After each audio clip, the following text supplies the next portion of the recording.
exploring small moments of lasting impact. It's the Atomic Jolt podcast with your host, Martin Cartledge. Today I have Will Johnston. This one I'm really looking forward to. Will and I met through a mutual friend, Alex Lira. Alex, if you're listening, thank you for introducing us. Will, the reason we met was actually to start the podcast. I needed someone to basically bring all of the super unorganized, impossible to achieve things in my head to life. And Will, I think, knocked it out of the park. And since then, we've become friends, I would say. How's that intro, Will? How are you?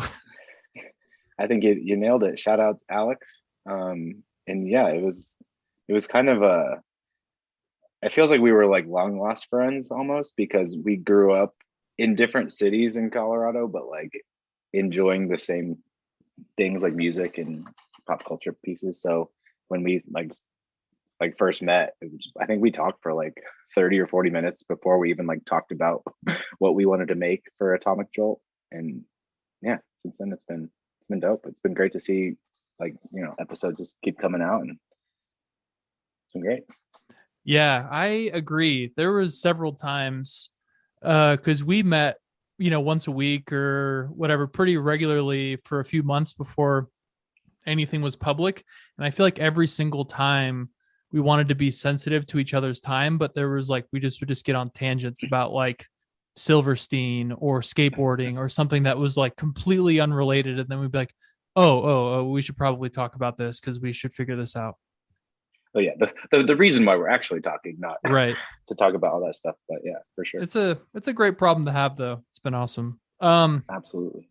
Yeah. So today, I mean, we're going to be talking about you getting into graphic design, but in conjunction with that, music plays an equal role and can't be ignored. So we're going to be talking a lot about music and how that led you into your career that you're in now as a graphic designer. Yep, that sounds good. So you say that right before we started recording, you were talking about how, music you were heavily involved as a musician earlier on in your life. And then it sounds like you gave it like an earnest try to, honest, college try to make that like a thing. And then somewhere along the lines, you were like, okay, maybe I should try and pivot and do something I like still that's creative and expressive that might be a little bit more realistic. Does that sound right? Yeah, more or less. I think like starting out in music, it was always just more of like a outlet to be creative or to kind of express myself, I would say. And we had a good, like you said, honest college tribe. We did a handful of tours and, kind of really got to see a lot of sides to the music industry. And it's funny because like some of my best friends now, like Alex in particular, we mentioned earlier, always did graphic design on like in tangent or in tandem to our band. So like we would play shows and have like Alex and my other good friend Taylor's clothing line at the show, like selling their own merch that they weren't even in a band. They were just like, graphic designers. So it was something that was always around, but something that I didn't, I guess like identify with, or something I thought I would want to do. And then, it was like, 5 or so years later, it was like, that became the thing I wanted to do. Yeah. I don't even think I even know this, which is surprising, but what band were you in, or bands? Yeah, the band I was in was called Ash Tree.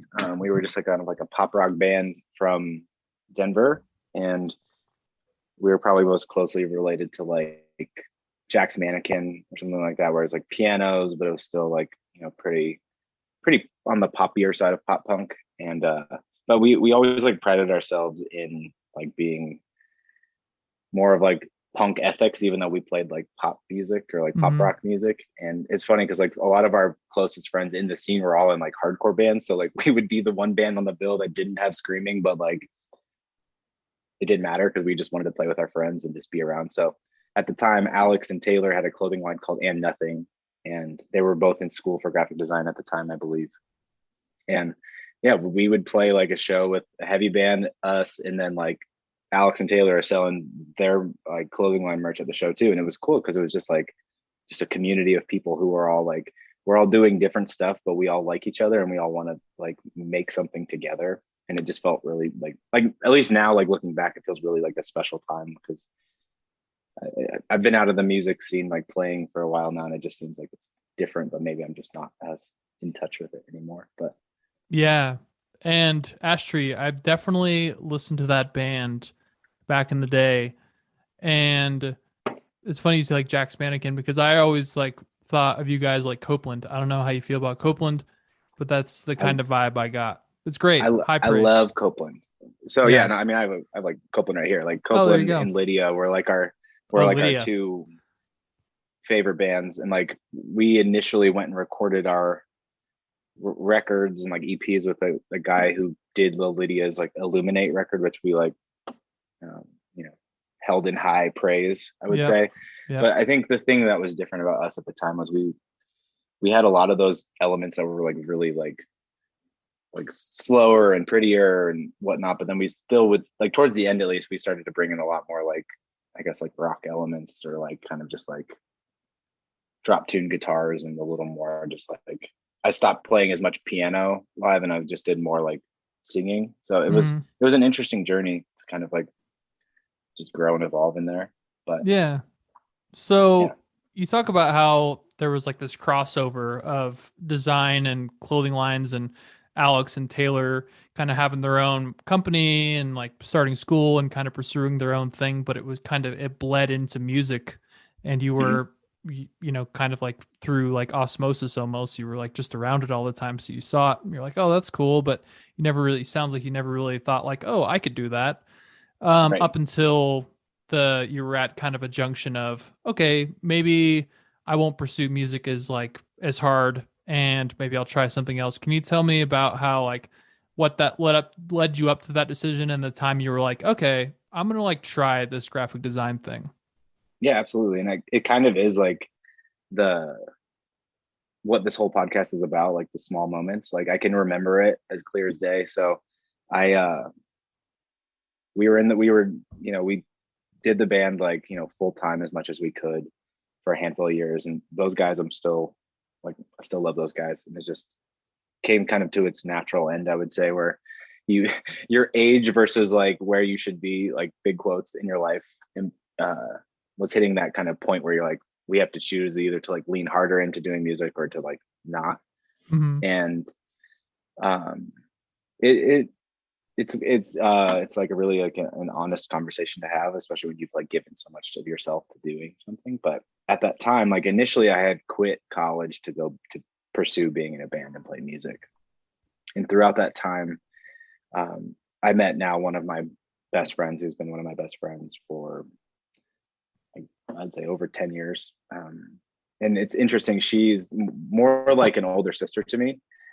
She's 10 years older than me. And she signed our band back in the day when we were like still a teeny baby band, which we were never more than just a teeny baby band, but she signed us and then we just developed a close, like kind of friendship, kind of like you and I, where we just kind of click. And throughout our band, we remained friends as we were signed to her label. And then when the band ended, I was kind of at a loss for what to do. I was like, I've given so much of my life to this thing and now it's over. Like, it's like a relationship ending almost. Like, I put all my eggs in this basket. What do I do now? And at the time, she lived in New York with her soon-to-be husband, who now is her husband, and he worked for Nylon magazine. And she was like, "Hey, just move to New York, and you can work for him, and you know, it'll be all good." So for me, it was like, great. Like at the time, I was kind of scrambling, and like I don't want to kind of face the music. Pun maybe intended, not intended.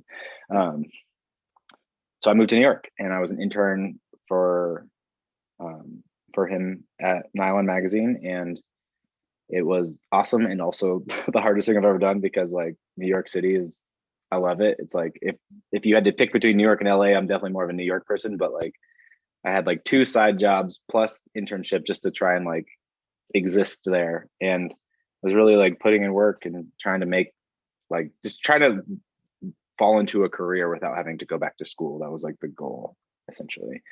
And eventually that company Nylon got bought out, and like basically everybody that I worked with either quit or got fired. And I was just kind of like this intern with a bunch of people who I didn't know. And I didn't want to like restart my internship. I was like, I'm done. And I remember this specifically. I was like kind of just like in shock. I'm in this city, I don't know many people. And I got off the train and I called my friend who I was mentioning earlier.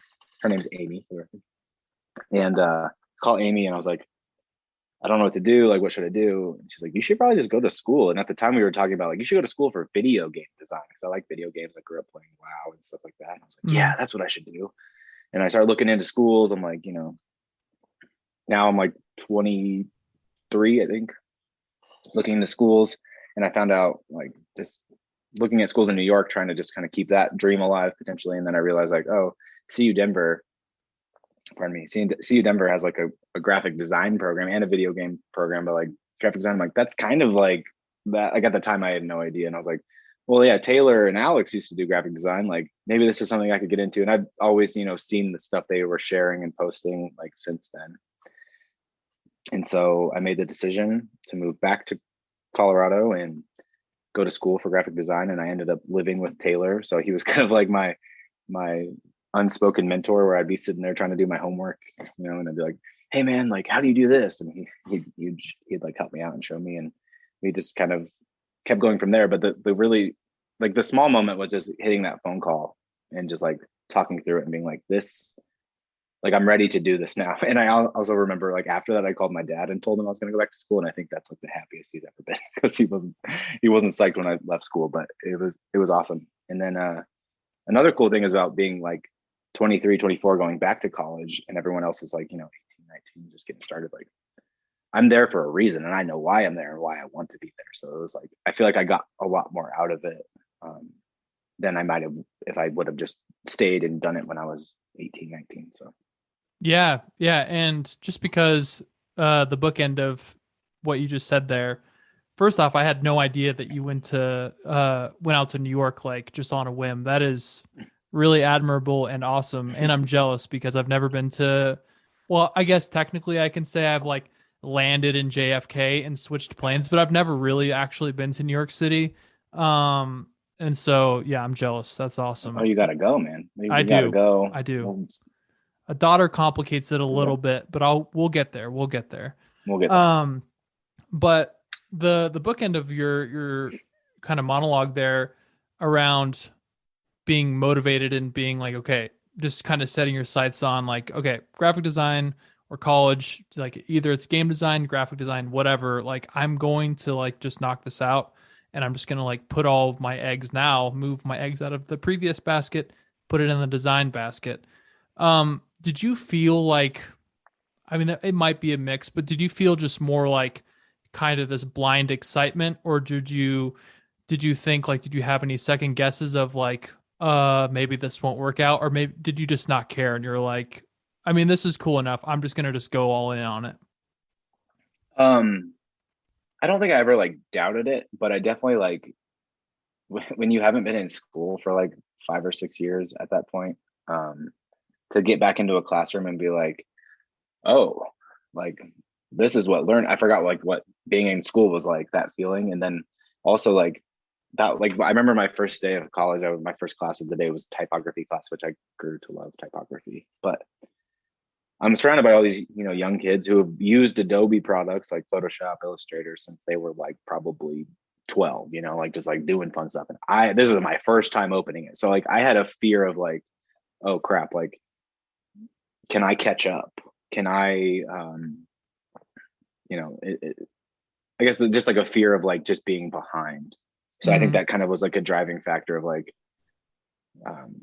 how can I like dedicate myself to this to get better? And I think like ultimately like it was all jokes, but kids would always like kind of tease me for being like, if we got assigned a project on the Tuesday and then we had class on Thursday, they'd be like, oh, I bet Will already started the project. And I was like, yeah, because I'm not here to mess around. Like I'm trying to get it done. And but also like having Taylor and living with him was incredibly helpful, because I'd be like, how do you use this tool? Like, is there like any like tips I need to know, or like easy shortcuts or something, like trying to like sneak my way around. He's like, nope, you just gotta learn how to do it. Yeah. Just keep practicing. So Yeah. yeah. And so it sounds like, I mean, I also started college when I was 19 and then stopped for several years. Me and college have a complicated relationship. I'll just say that. Mm. And so I understand what you mean completely by being like a mid-20s person in a room full of 18-year-olds that like think they know, but they're really just trying to find their way. But you like kind of, I mean, you're not old, but you're not like as young as the typical college student either. But I think do you think like having that perspective of being a musician, not really like finishing college right away and then living a little bit outside of that bubble for a little bit helped? Because it sounds like it really solidified your resolve as far as like, I'm just going to dedicate all my energy into this. And then, it sounds like it worked out in the long run better that you didn't finish right away. I would completely agree. And I think just to state, I don't think either of us are knocking, 18, 19-year-old kids in college. It's just like where you're at in your life and the experience you've had. And like, I personally think nobody should go right away unless they know exactly, what they want to do. Like I don't think it's like a bad thing to take the time in between to just like find truly what you want to do. I always make this joke, like you need to like go live on your own and have a bad job and like learn what it's like to have to buy toilet paper. Totally. Like those things, like when you grew up living at your parents' house or wherever you might have grown up, and it's like that stuff was already there and you never had to like think about, oh, I have to spend money on this. And then you're like, oh, I have this bad job that doesn't pay me very much. Now I have to spend money that I don't have much of on things like that. Like, I don't know, it kind of like teaches you a lot about yourself and like what you need. And I don't know, I think ultimately it made school for me way more productive because I had a focus and I kind of, I knew like what I wanted to get out of it essentially. Like it wasn't just like going through to check the boxes. It was like, how do I do this like the best I can? Like this is more than just getting a grade. This is like, how do I make this the best thing it is? And I guess I would return the question to you. Like, when did you find it was more productive going back later and like kind of having more of an idea of where you wanted to go? Yeah, absolutely. So, and like, once again, like you and I are just like on the same wavelength about all this stuff. Like we've never even talked about, but I enrolled in college when I was 19, and it was actually for graphic design, like initially for almost the exact same reasons, where I was like, I was in a band and I was like, okay, I don't think I'm going to be able to be a professional musician. Like, what do I like that's next up that would be just as cool, that maybe be a little bit more practical? And graphic design was it. I was like, hey, I mean, I like, like all these like illustrations and show flyers and like, like these like clothing lines that these vocalists are launching and all this stuff. And I'm like, yeah, I want to be able to create stuff like that. But I was, 19 and all my friends were rocking like community college, and none of us took it super seriously. And we all felt like we just needed to do it because of our parents. And then we all like one by one, it seemed like, kind of fell off and we're like, I don't think I actually want to do this. And so we just went out into the world, did our own thing. Like you said, like, lived with like 6 people in a house and none of us made a lot of money. Yeah. And we were just like, working like not minimum wage, but not great paying jobs. And I think a lot of us, like my friend group, especially, I don't want to lump them into it, but it's true. Like a lot of us, like, we thought what we knew and we thought we were ready, but I think like life taught us more than college would have in our situation and my situation specifically. Because like I said earlier, the college relationship was complicated. I'm going back now, ironically, a third time right now to like finally finish a computer science degree. So I started doing graphic design 10 years ago.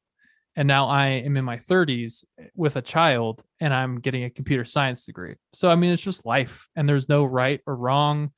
But I think a lot of times for a lot of people, including us now, I can say it like works out, like if you're not ready, you're not ready. That's okay.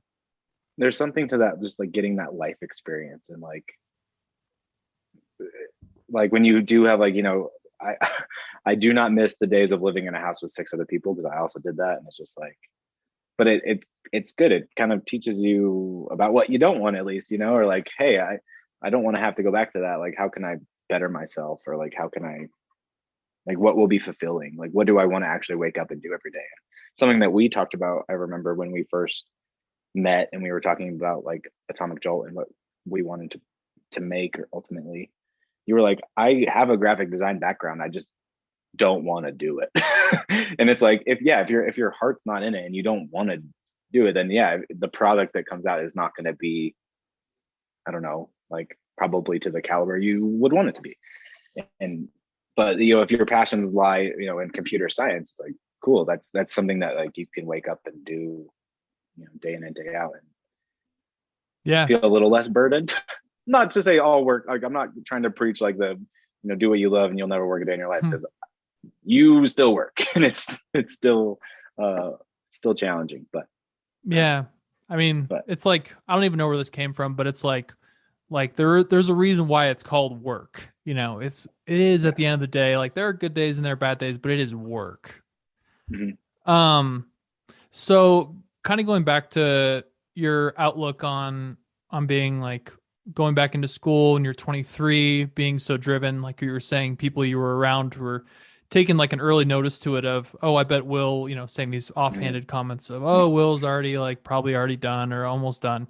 Where do you think that's like a personality thing you've had throughout your whole life? Or do you think that was something you got from family or your parents, your upbringing? I mean, where was that like internal kind of motivation and drive and like discipline? Oof, that's a good question. I grew up in a household where my dad is an engineer, like I mentioned, and he's like very like, likes his things in his place, and he likes, organization and cleanliness. And my mom is more of the creative side. And, I took piano lessons from her and whatnot. And like, I think I get more of like artistic side of that, but I kind of have like sometimes a mashup of both. Like I love solving problems, but I also like being creative. And to me, I think I have a lot more focus, or like, at least at the time, when it's something that like has a purpose and a driving, like when I restarted school, I had the goal of like, I want to get this done as fast as possible. Like, I don't want to, like I did summer school, because it's like, what's the point of taking a summer off when you're 26 in college? It's like, no, I want to get this done. Like, let's get through this. Let's like get on to the next thing. And I was just, I kind of had like, at the time I had like almost like a list of things I wanted to accomplish in the next like 5 years, right? It was like finishing school and getting a job and whatnot in the field. So there was more stuff, but by and large, that was kind of like the step. So it was like, when it had like a very clear goal to work towards, and it's like, if you do these things, you can get there. It made the most sense to just like put your head down and work. And I think that's kind of how my dad is. But I guess also when we're thinking about this stuff, I find it really important, especially within any of these kind of like creative fields, is like to love other things beyond just what that is. And I think that's why, coming from things like music and like skateboarding and video games, like that kind of art, like having other outlets that you've kind of intaken from can like just make you a more well-rounded person. Because like, I don't believe in like hustle culture where it's like, work 24/7 and grind your life away. It's like, no, like I think it's like, go to a museum, go listen to a new album and walk outside, do something else to like let your brain explore other avenues, and then bring it back to like the work you're working on.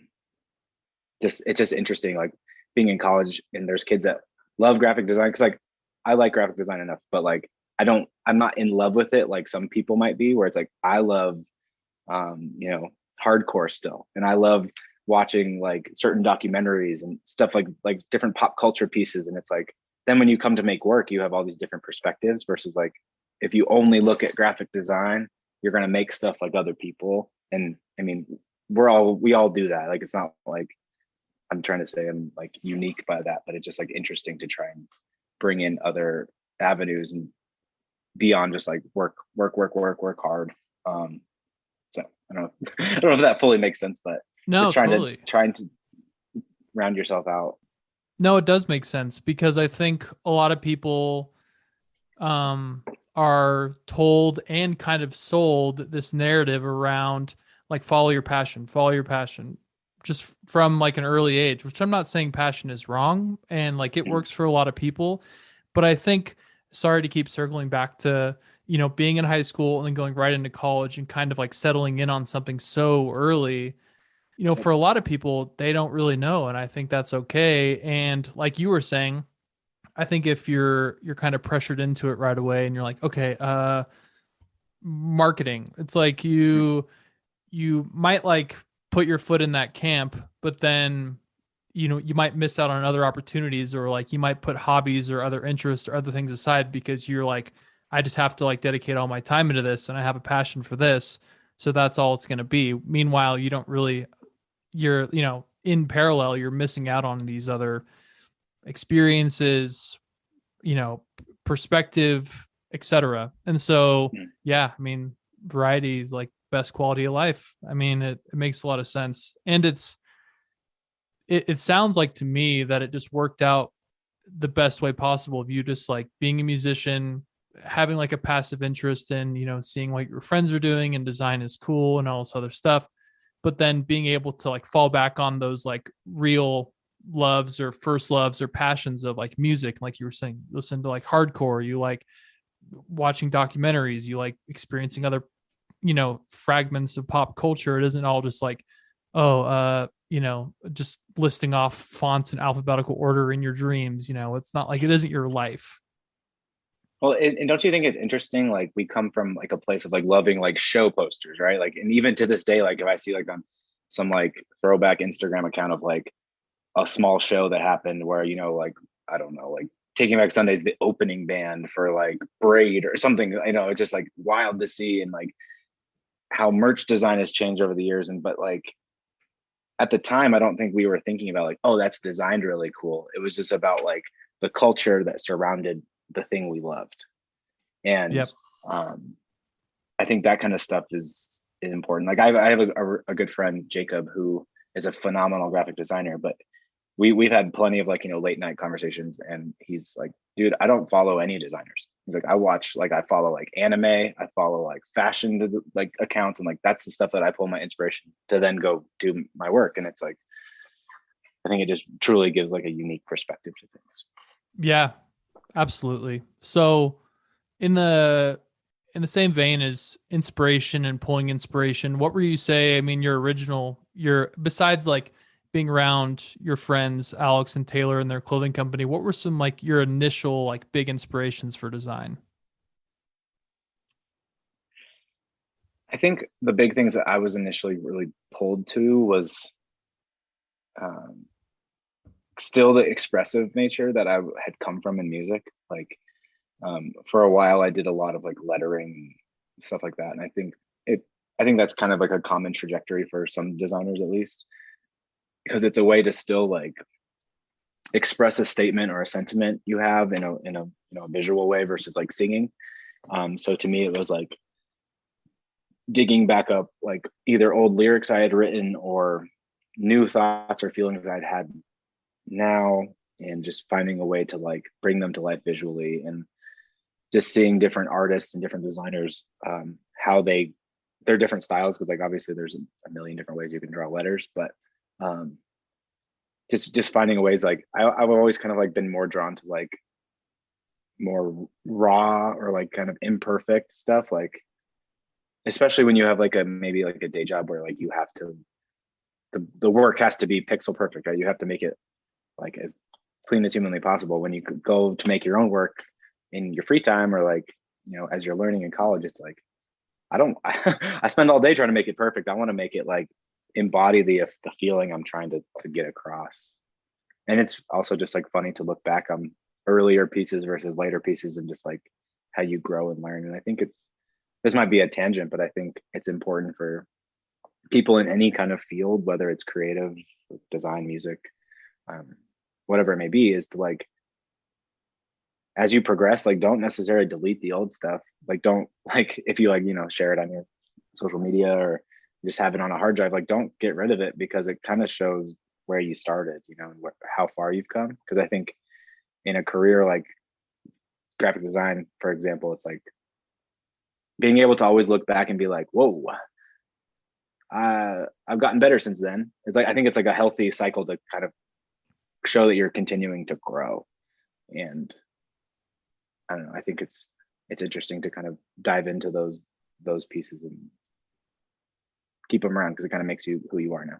Yeah, well, I think feedback is obviously like a huge element to growth, and I feel like as being a designer, and because a lot of your work is very public, even if it's like in like the private sense of like it's on your computer, or it's like in like Google Drive or Dropbox, it's like you can, if you hold on to these things, there's like an endless feedback loop. As long as you have the access to that, you can look back on it, and like you were saying, you can look back at something you did 3 years ago and be like, oh, I got better at this, because that's like the kind of dormant feedback that just kind of exists because of like the format of design. It's a lot of it's tangible, it's completely tangible, and the feedback loop, it seems like it's endless as long as you hold on to that stuff. And with social media, I mean, it's probably just like a forked off of expression and part of the process and creative process, and being inspired, getting feedback, just it seems like it's just part of like the natural flow of things. But through that, you can probably just scroll down now. It's probably even easier to look back and look even over maybe a few weeks or a few months and be like, oh, you can immediately spot things like, I think I've gotten better at this. So it seems like it's a really great way to, if you're interested, to constantly improve. Absolutely. And just also just kind of to see, like, I guess to kind of somewhat relate back to the question about like initial like inspirations or drives. It's just interesting to see how you grow, like the things you're first interested in and how you want to express yourself, let's say. Like it's just kind of like an endless rabbit hole you can kind of keep following down, where it's like, oh, I liked this band, so that got me into this band, right? Or I liked this graphic designer who led me to, like, they shared this person. And it's just kind of like seeing how your taste grows and changes over the years. And like, I think ultimately, like as a creative person, like whatever field you're in, like it just kind of becomes more arrows in your quiver, right? Like, so later in your career, if someone's like, oh, can you we want to design something like X, you're like, oh yeah, I've dabbled in that world before. Like I can refamiliarize myself, which I think is interesting and kind of keeps it or saying interesting too many times, but it keeps things fresh and kind of exciting still. Yeah, and you mentioned a little bit about looking back to how things were and how much things have changed, even in your process, your inspirations, things you kind of look for, things you like, your style in general, things you like doing. Like you might switch, because I knew you do a lot of typography stuff, you do some like cool illustration stuff, you do a lot of animations, so you're like definitely multifaceted. It seems like you just like a bunch of different sects of graphic design. How would you think, and this might be a hard question to answer, and I'm sorry about that, but how, if you could pull out a few like big prominent things of like changes like you've seen over like since you've started doing graphic design, like what were they be like? Meaning like you started out, you're like, oh, I really like doing this kind of style, and I was like inspired by this kind of stuff. Whereas now you look back and you're like, oh, I see, like from these times I was inspired by this, but now I kind of approach it like that. I mean, what are like the big prominent like changes, or like kind of the evolution of you as a designer? What would that look like? I think initially it's like, for a while I was like, I'm going to do lettering. That's what I want to do. Like I want to just, draw words, draw letters, and, on small piece, like on Instagram, or like paint them on people's walls. And then it stopped. It stopped kind of fulfilling me in the same way that or like in a way I didn't think it would, because it came down to like when I started drawing words and stuff for other people that I maybe didn't connect with as much. I like the love kind of fell away, where it's like now it's just like a job, like we said, which is fine. But it was like I got into lettering initially because I was like, this is a way for me to express myself, like kind of like how music was. It's like, singing your own song versus singing a cover song. Maybe that's like a good analogy. But growing into graphic design, and like I had an incredible internship and job, or I had a couple internships, but with some great people, and one that led into a job that I was at for a long time.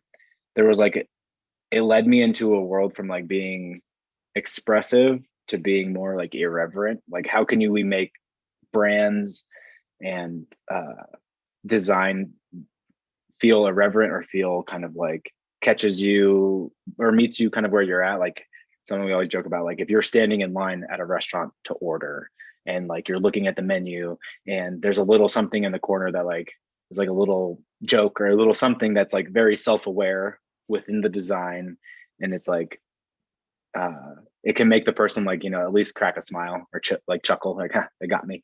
Like that became the new thing that I wanted to hold on to within design, where it became less about like how do I express myself maybe, and then or how do I now input this like sense of humor or like how do I personify this brand into a way of like how does this brand talk, and then that shift in perspective helped kind of like make it less about like what do I want to say and like what does this brand want to say, I guess. I guess I could also equate it to like now watching like kids movies from when we were younger, and like you catch more of like the adult quick jokes that like go right over the kids' heads, but then like you're like, they got me. So it's like that, trying to find that kind of stuff in the space and just kind of like making it memorable. So I think that's answers your question about the big shift, making it. And I guess to keep rambling, but a good point is like the big shift I think also was like understanding the difference between art and design, whereas like wanting to make art versus wanting to make design, where it's like art asks questions and design is supposed to answer questions, right? So understanding that they're separate, and I think for a long time I wanted to try and make them the same, at least for me. Like I'm not saying design isn't art, but like what I was getting out of making art versus what I was getting out of making design, and like trying to let them live separately, where it's like if I'm sitting down to make a piece of art like an illustration or something like that, like for myself I can be the boss of myself, right? But how can I now apply some of that thinking to design? And I think understanding that they can live separately for me and in my head, it was a big shift and has been helpful since. Yeah, absolutely. And so it sounds like to me, it's a lot of it's just like hands-on experience and some self-awareness and perspective on like the process in general of how you approach this kind of stuff, and being made aware of the difference between design and art. But also I think it sounds like to me you've obviously grown in skill and you have some confidence, and it's basically not being afraid to interject some of your personal I don't want to say preferences, but your personality, and kind of like it just sounds like it's mainly just confidence of like, you know what, I really like this and I think this works well, and so I'm going to just put this in here. Whereas I mean, people, I feel like it's common early on in careers or a job or whatever, they're more timid and they're like unsure, and I think it's just because it's a lack of experience, it's like confidence or whatever it may be. But it sounds like for you, whereas before you maybe like stuck into like okay, like lettering, typography, this is it. And now it's like, okay, now I can look at it as from like okay, this is design, this is art, this is the kind of stuff that, makes a brand great. This is what, I like, I also, there's like personal, cause a lot of this stuff is subjective. So at the end of the day, you like, I like this kind of stuff and this is the kind of work. And like, I see for the brand, and you see it as more of like a relationship of like making it better, making it prosper, making it grow, than just like some inanimate object over there that you're like, oh, like I'll make it look kind of nice and then that'll be it. Right. And I think it's interesting to find like the balance, because like making really irreverent like comments within like a brand doesn't work for every brand, and it shouldn't, like if everything's irreverent, then nothing's irreverent, right? But like trying to meet people where they're at, and like even I guess like to bring it to Atomic Jolt, like trying to figure out the voice and tone kind of like of how these pieces would come to life so far have been really interesting, to be like somewhat self-aware, somewhat like endearing, somewhat just straightforward, and just kind of having these honest conversations is good, and it feels authentic. I think like often within branding, like I think people nowadays are really quick to see inauthenticities, especially like, if you're in like another coffee shop that just kind of feels like every coffee shop you've been in. It's like, okay, like it doesn't mean it's bad, but it does, maybe it's like doesn't draw you to want to come back there or like even talk about it. But like, if a new coffee shop opened up in your city and you're like, man, just like there's something about it, like they have like a certain personality, like I kind of like to like personify the brand, right? Personality that just like I identify with. Like maybe you walk in and they just are only playing like early 2000s like punk rock or something like that, and you're like, yeah, cool. Like sweet.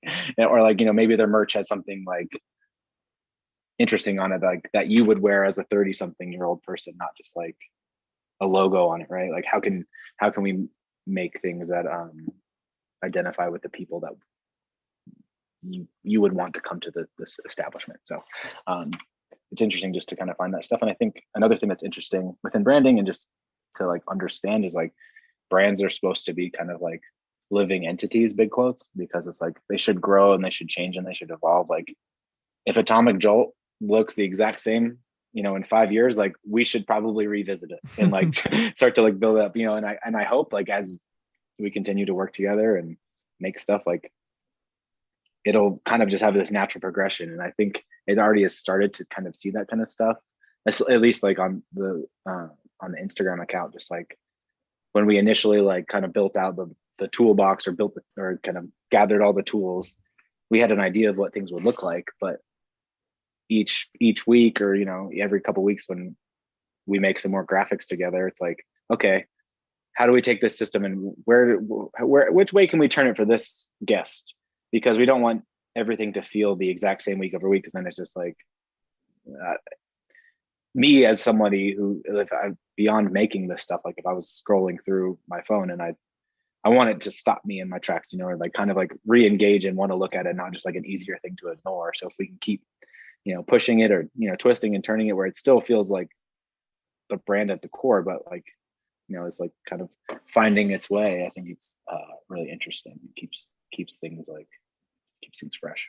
Yeah, absolutely. And I mean, the relationship that you think about between yourself and a brand and like personifying it, I feel like is something that probably, I mean, I know like I can speak selfishly from personal benefit. It has helped this very podcast you're listening to be better than it potentially could have, just because of the way you approach things.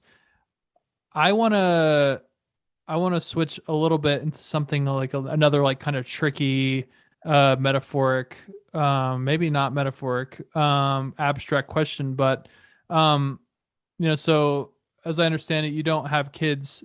If you do want kids, let's just say they're hypothetical kids right now, since you don't have any. What do you think the relationship, like, what do you think they'll think of, if you're still doing graphic design, whether it's working for someone or doing something yourself? What do you think they'll, what's the word I'm trying to think of? If you could kind of instill some like life advice or career advice or a mixture of both, much like how you got some things from your dad and how he approached work and his career and other things from it. What would you want them to take away from you? It's actually awesome you asked this, because I have a very concrete answer that happened even just this week. What I would want them to kind of like instill or know is to like, and it's something I'm still looking to understand myself, is like find your own kind of voice and your own point of view on things. Because let's say you hired 3 people to make stuff for Atomic Jolt, right? Let's just say, or like you hired this company and there's 3 people going to make stuff for you. You don't want it all to look the same, right? You want to have like options, right? Like if we were all 3 of us going to make a logo for you, you wouldn't want it to just be shades of gray. And I had a creative director I work for this week tell me like, hey, like keep pushing in your style or in your kind of approach to things because it's different than the other people at this company. And so what that does is it just brings something new to the table. And that doesn't mean it's always the one that's going to be picked or maybe is even like the best solution, but it kind of, I think it's more important to kind of find the thing that you want to explore and what kind of like your perspective on the, let's say, the problem you're solving or like the thing you're making. And I think that's what can make you unique and then make work that people will care about. Because I think, especially within graphic design, like anybody could go like on Fiverr and, you know, hire somebody to make the thing and it would probably be, you know, adequate. We'll use that word. But to have really like perspective and a point of view. And I think that can apply to any career. Like if I had a kid who was really into, I don't know, like biology, like have a point of view, you know, or like have like a perspective you're coming from and like, be able to like articulate that. Yeah, absolutely. At least then you can have healthy discussion. We're like, well, I was thinking of it like this. And like if you're my boss and we're discussing it and I'm telling you like, well, this is why I think this will be effective. It might not be the right thing, but you as my boss can be like, oh, I see how you're thinking about that. What if, and then it can sprawl to like the next idea or grow to that where you can work collaboratively and ultimately build something new. Yeah. So it's like basically what I'm hearing from it is like, you know, don't be afraid to shy away from letting your personality shine through your work because that's what makes it good and that's what makes it, you know, you, and to be also to like, it's more motivation to do good work because, you know, no one's ever going to do the same thing, you know, like they can't fully mimic what you're doing. It's individualistic and, you know, don't be afraid to let those personality traits just shine through because that's what makes it great. An analogy I like to use is like, if you're in a band, like, okay, back to when you were in a band, Martin, did you guys all listen to the same types of music? No. Or did you guys, but if you would have all listened, let's say you all listened to Blink-182, your band would probably sound like Blink-182. But if like not you listen to, not a bad thing, but I'm just saying like, if you listen to Blink-182, but like your drummer listens to like Every Time I Die, and then another guitar player listens to like, I don't know, Gym Class Heroes, like you're going to have like a really interesting sound that might potentially make you stand out or kind of like bring something new to the table, versus being like a band. You're like, oh, that band sounds like Blink-182 light. Like they're good, but like yeah, it's I'll just go listen to Blink-182 right. if I want to like do that. So that's kind of like, I guess, how I think about it. Like when you can get in a room with people and you all pull from different inspirations, whether it's music, whether it's being in different parts of pop culture. Like I watch anime, or I watch a bunch of reality TV, or, you know, I watch only like true crime. I don't know. Like you can kind of like just bring different perspectives to the table. Yeah. I really like that. I really like that perspective. Well, speaking of Gym Class Heroes and Blink-182 and Every Time I Die, you know what all those bands have in common? They have all played on Warped Tour. So that was a great, probably the most seamless transition I will ever have into a speed round. But since we're talking about Warped Tour, you've been to Warped Tour, yes? Oh, yeah. Okay. Oh, yeah. And for people listening that don't know what Warped Tour is, unfortunately, you will never be able to experience it because it is now. Oh yeah, I should just put like an asterisk next to that. It currently is no longer in what would you say, rotation? It's no longer active. But it's like it was an annual summer long US, it eventually branched out, but US traveling big, basically like punk some festival? One single day summer camp or festival, or it was fun. It was really fun. It was awesome. But it saw a lot of different bands and audience and like demographics for sure. Cause like it started like I'm gonna get off on a tangent. It started off like the mid 90s, and I mean it stopped in like the mid 2010s, right? Late 2010s. I think it was like 2018. Okay, yeah, it was later. Like, or they did like the last like final shows where it was like, I think they did one on each coast. That's right. Around then, but that's right. There is talks about, I think one day somebody buying it and bringing it back, but yeah, I can assume it's probably a pretty big undertaking to put on a traveling one day festival. Yeah, hundreds of bands. Yeah. Yeah. Kevin Lyman, that guy's a genius. So you have been to Warped Tour. What years? Do you remember what years you went? Ooh, I want to say I went like either freshman or sophomore year of high school, and then probably junior year of high school. It was definitely more in high school that I went to the festivals, and then maybe once when I was older. I think I've been like 2 or 3 times. But what years did you go? Do you remember? That would be probably 2004 or 5, and then like probably 06, and then I want to say like maybe like 09. Yeah, like somewhere in there where I remember like everybody maybe who hasn't been to Warped Tour, it was like the thing. It was like, to your kind of analogy of summer camp, it was like when your parents were like, okay, this summer you can do like camp, or you can go to like Warped Tour for one day, right? Because of like the cost. I think at the time it was like $100. And it was like, you that was the thing you looked forward to most, and you got there at like 11 a.m. and you got so sunburned because you're outside all day. But and it's actually funny you bring this up on a tangent. I found some old merch from then, like I just like kept, and I just have like merch back then was just something different, man. Oh yeah, but it's still great. In our sphere, it's timeless, but a lot of people might disagree, but I think it's timeless. All the prints that were like on the side of the shirt, I don't know what that was about, but it was a thing. Man, this is a terrible speed round because I'm just like, I just want to talk about Warped Tour now. Okay, I'm gonna stay back on topic. So you went a couple times. What was the best live Warped Tour band you saw? Ooh.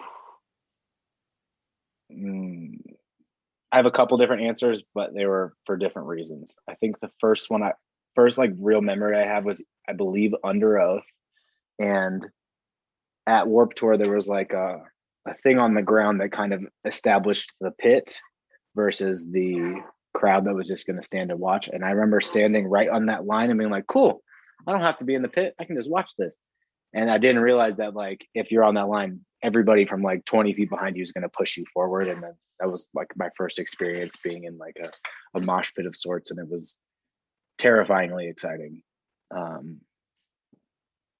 remember Emery coming out once and being like in their like white spacesuits and playing like on a small side stage, like a Smart Punk stage. And that was really,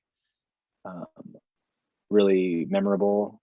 And then like, I know this band probably, you either love them or hate them, but back when A Day to Remember was really starting to pop off, and they had that Homesick record. Yeah. I remember when like they had like the NASA voice talking. That was like their intro. And then they came out and they would do the first song off Homesick with the all the chanting. And it was just like, I don't know, it was just something else, man. Yeah, man. Yeah, if you had to ask me, I also would have to have like multiple answers, because it's like, it's so contextual. Every year is different. That's what makes it great, though, is it's so eclectic. What years did you go? So I went 2007, 2000. You said 2009. I'm pretty sure I went 2009. So it's possible we like bumped elbows at a pit somewhere. And then the last one I went to was 2013. I think it was 2013, 2012 or 2013. Yeah. Nice. And you know what? Screw it. I'll say like my favorite bands of each year. 2007 was easy for me. It's Killswitch Engage. I was just I honestly hadn't really listened to them that much, but that was when their like big hits of like Arms of Sorrow and like, those like big, singles like that album, had just come out. So yeah, Killswitch was definitely from 2007. The 2009, 2010, it was Bring Me the Horizon. Just because I was like, I didn't know what to expect. I thought they would be good, but what I saw was like 10 times more insane. And then 2012, it was Architects. Because again, through my friend, shout out Ashley Parker, she was on the tour multiple years as like a front of house engineer, I believe. And so she got me like to be able to go backstage. So I was able to Mhm. stand like side stage for a couple of bands. And like the one that sticks out was Architects, because one, they were amazing. But two, I remember like looking over and the vocalist of I forget his name, of Let Live, and the guitarist, like the shorter guitarist of Bring Me the Horizon, was just chilling next to me. And I like immediately just like What's up? looked back over and I was like, I have to be cool, but I'm freaking out. But Be cool, Mark. Be yeah, cool. I was But, just like, I can't. Yeah. Architects, though, one of my favorite bands. I just saw the other day. I have that Time Hop app on my phone. I don't know if Yep. you have that one where it's like what you did that day. And it was, I think it was like a day or two ago. I saw Architects like 4 years ago, and then on the same day, I saw them like 5 years ago. Like I guess they like their touring cycle had hit Denver the same exact date, Oh wow. 1 year apart. Yeah. And it was just like missing live music so much right now. Just like watching those old clips and just how gnarly they are live. I was just like, oof. Right. Well, I mean, the next one that it's like on brand. So speaking of live music, what was your, because I know like obviously being like in local Denver music scene for a long time, what's your favorite local Denver band? 40 Fathoms. Nice. Easy. Love those guys. Yeah. Shout outs Taylor and Kyle and everybody else. We loved, I mean, they were always really like, they were one of those bands that we would play shows with, and it's like we had no business playing together, but like we loved each other and wanted to just hang out together. So yeah. Yeah. Great I still guys. listen to them. Great guys. This is very niche, so a lot of people might not care about this, but I have to say that I've always been on an acquaintance level with Taylor, but he used to play with my terrible scene metalcore band when he was in that band Thanks to You. And so yeah, It was man, that's a great choice. 40 Fathoms. So gonna switch back into something a little bit more serious.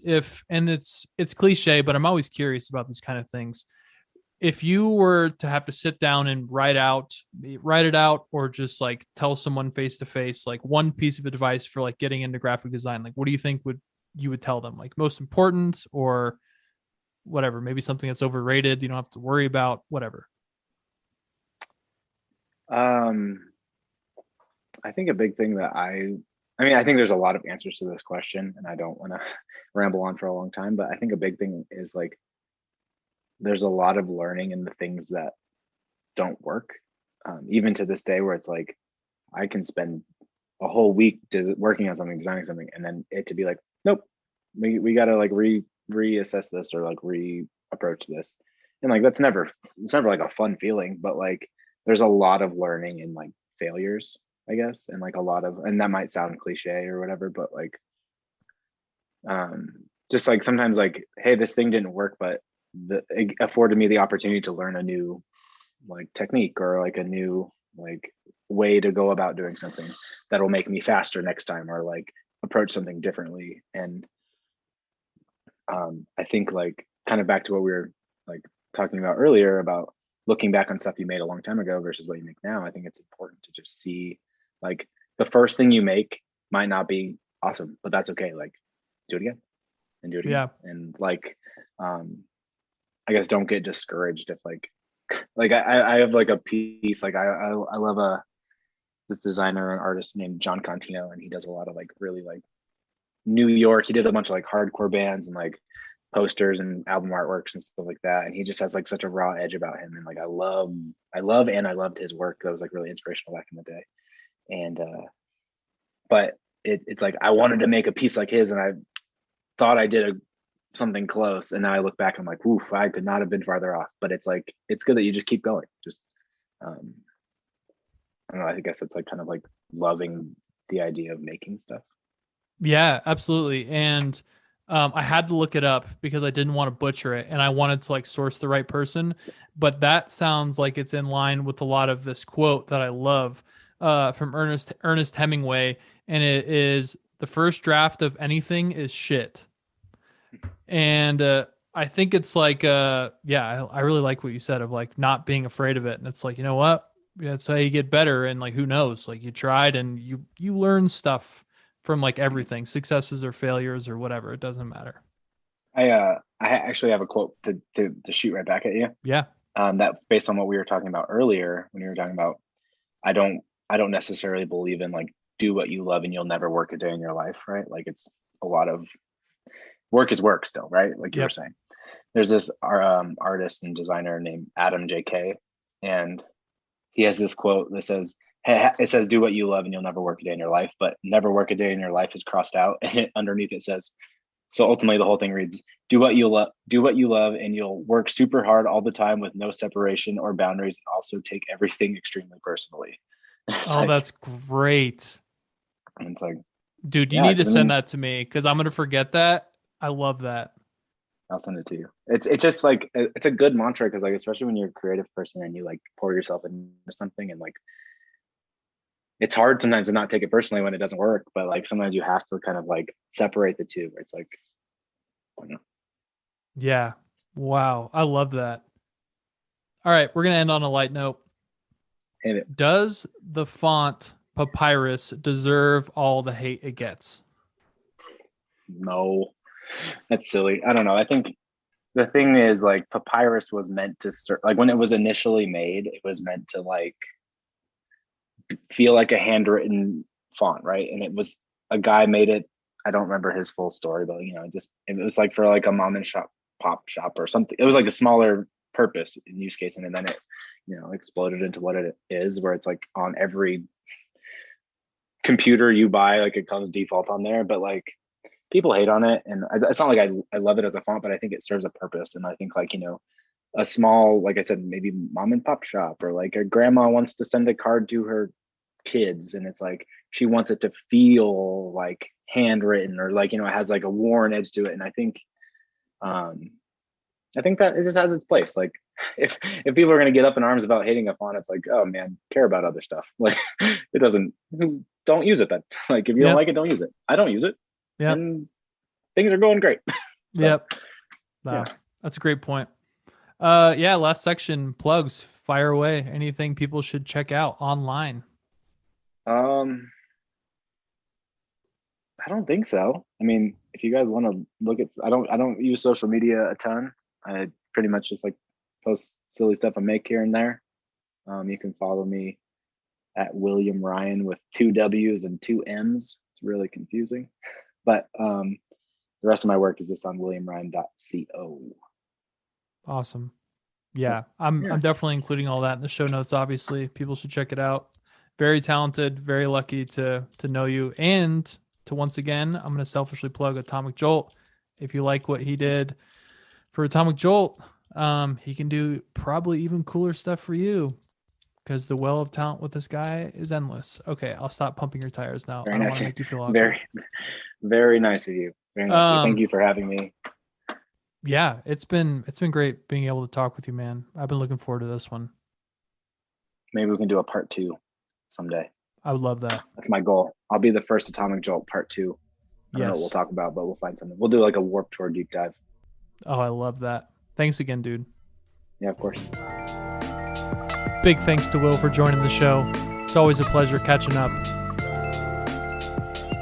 If you enjoyed the show and you're interested in supporting the show a little bit more, you can leave us a review on the podcast platform of your choice. If the podcast platform of your choice doesn't have reviews, you can follow us. That's probably the best way to support. If you're on social media and you're interested in following us on that, you can find us on Twitter and Instagram at Atomic Jolt Pod. That's Atomic Jolt Pod. Thank you so much again for listening, and we'll see you next time.